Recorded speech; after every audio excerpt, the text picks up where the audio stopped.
ल साथीहरु सबैलाई गुड मर्निङ है फ्रम यो पुम्दीकोटदेखि हेर्नु आएको दृश्य यस्तो राम्रो छ। वहाँ शिवजीको मूर्ति सबैले दर्शन गर्नु होला हैन। ल हेर्नु यहाँ सबैजना बिहानमा यसरी घुम्न यहाँ यस्तो रमाइलो छ। फुलहरु फुलेर हेर्नु न यस्तो दामी दृश्यहरु देख्न पाइन्छ। उता टल्लक्क घाम टल्किरहेछ। बिहान अहिले करिब 7:30 अलि 7 बजेको दृश्य हो यो। ल हेर्नु न हिमाल माछापुच्छ्रे हिमाल हेर्नु त। अहिले त हिउँ अलि कम रहेछ। यस्तो राम्रो छ हैन। अनि त्यहाँ यो तल देखिएको यो चाहिँ सराङकोट हो।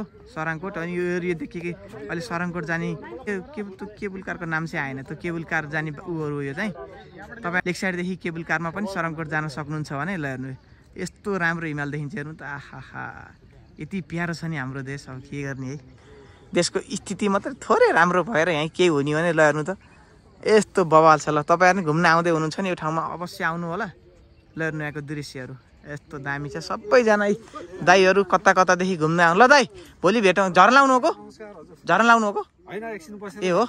यो मनोरम दृश्यले गर्दाखेरि झरी आउन मन लाग्छ। दाइले साइक्लिङ सधैँ आउनुहुन्छ साइक्लिङ हो? सधैँ त हैन हप्ताको 2-3 दिन चाहिँ आउँछौँ हामी। छोरेपाटनबाट उक्लिन्छौँ। दाइको घर चाहिँ यहीँ छोरेपाटन हैन मेरो चाहिँ राष्ट्रबेन चोक। ए अहिले राष्ट्रबेन चोक देखाउनु हो चोकबाट अनि साथीको चाहिँ छोरेपाटन। ए राष्ट्रबेन चोकबाट छोरेपाटन भेट भएर अनि उक्लिन्छौँ। हजुर ल दाइलाई तिहारको धेरै धेरै शुभकामना। तिहार राम्रोसँग मनाउनु होला। ल लाउरे त के लाउरे हुने दाइ यस्तै यो बिदा एकदम चाहिँ रमाइलो होस्। यो मनोरम दृश्यहरू हेर्दै हैन हस् दाइ कता इष्टमित्र आफ्नो चाहिँ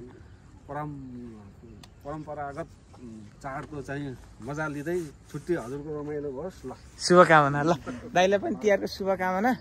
ल सबैजना घुम्न चाहिँ अवश्य आउनु होला साथीहरू। अरू त के भन्ने यस्तै छ। ल हेर्नु त दृश्य यस्तो दामी छ। यहाँ दाइहरूले फोटो खिच्दै हुनुहुन्छ। यस्तो बल झन् यो फुल फुलेर झनै राम्रो देखिँदो रहेछ के। र यो चाहिँ हाम्रो स्याङ्गे जाने बाटो यतादेखि साथीहरू। यो चाहिँ स्तुपा आउने बाटो हेऱ्यो चाहिँ हैन। गाडीमा बाइकमा जेमा आउनु सक्नुहुन्छ। यो चाहिँ स्तुपा आउने बाटो भइहाल्यो यो चाहिँ हैन। अनि हो तलबाट चाहिँ स्याङ्गे जाने बाटो यस्तो यसरी हुँदै स्याङ्गे जाने हो। यस्तो रमाइलो छ। ल हेर्नु आहा यस्तो बवाल छ नि कसम चाहिँ। घुम्न यहाँ अवश्य आउनु होला फ्यामिलीसित आए पनि। यहाँ त बिहान सबैजना यहाँको नजिकको त सबै हिँड्दै आउँदा पनि हुन्छ कि। म बिरोटादेखि आएको अहिले हिँड्दै मुकेशलाई फोन गरेको मरि गए उठाएन। जाम न घुमेर आम एकछिन मर्नु भनेको फोनै उठाएन। फोन गर भन्थ्यो फोन उठाएन। सायद सुतेछ त्यो चाहिँ।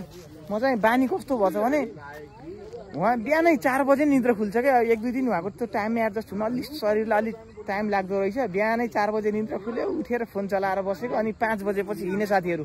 यस्तो रमाइलो घर बसेर त्यही फोनै हेर्ने टिकटकै हेर्ने हुन्थ्यो। अहिले यहाँ चाहिँ यस्तो रमाइलो हेर्नु नाममा हेर्नु त कति धेरै आउनुहुन्छ। अझै कति धेरै आउँदै हुनुहुन्छ एकछिनमा। सबैजना आउनु होला। हाम्रो देश हामीले बनाउने हो। तपाईँ हामी सबैजना मिल्नुपर्छ। एकअर्कामा झगडा गरेर हुँदैन। सबैजनालाई तिहारको शुभकामना। भिडियो कहाँदेखि हेर्दै हुनुहुन्छ कमेन्ट गर्नु होला। ल है त ओके।